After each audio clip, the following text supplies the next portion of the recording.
Salahuddin Al-Ayyubi adalah seorang jenderal dan pejuang Islam yang berasal dari Tikrit, sebelah utara Irak saat ini. Orang-orang Eropa mengenalnya sebagai Saladin, seorang jenderal hebat yang gagah berani memerangi tentara salib. Selain itu, Salahuddin Al-Ayyubi dikenal sebagai pendiri dinasti Ayyubiyah, yang kekuasaannya meliputi Mesir, Suriah, Mekah, Madinah, sebagian Yaman, Irak, dan Palestina. Nama Salahuddin Al-Ayyubi atau Saladin terkenal dalam sejarah karena berhasil merebut Yerusalem dari kekuasaan kelompok Nasrani pada tanggal 2 Oktober 1187. Sebelum berhasil merebut Yerusalem, Saladin terlebih dahulu merebut kota-kota di sekitarnya seperti Jebail, Archre, Nazaret, Sephoris, Tabor, Sebaste, Nablus, Haifa, dan Arsuf.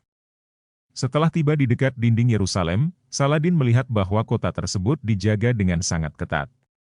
Bentengnya diperkuat dan parit diperdalam untuk menyulitkan gerak pasukannya. Tempat di mana Saladin berkemah, di ujung barat, merupakan wilayah yang sulit ditembus dan merupakan kunci untuk memasuki kota tersebut. Untuk menembus pertahanan, Saladin menggunakan ketapel raksasa dan mengerahkan pasukan pemanah. Meskipun kerajaan Yerusalem meminta bantuan, mereka tidak mendapat tanggapan. Saladin dan pasukannya mengepung Yerusalem mulai dari tanggal 20 September hingga 2 Oktober 1187. Salahuddin Al-Ayyubi, juga dikenal sebagai Saladin, terkenal bukan hanya karena keterampilan militernya, tetapi juga karena kemurahan hatinya. Salahuddin telah dikenang dalam sejarah karena banyak tindakan kemurahan hati yang dia tunjukkan. Salah satu contoh kemurahan hati Salahuddin adalah saat dia mengepung kota Yerusalem pada tahun 1187. Setelah berhasil merebut kota tersebut, mayoritas penduduk Kristen di Yerusalem telah dijadikan tawanan perang. Namun, Salahuddin dengan kemurahan hati yang besar, memerintahkan agar mereka dibebaskan tanpa harus membayar tebusan. Bahkan, Salahuddin juga memberikan bantuan makanan dan air kepada para tawanan yang lemah dan sakit.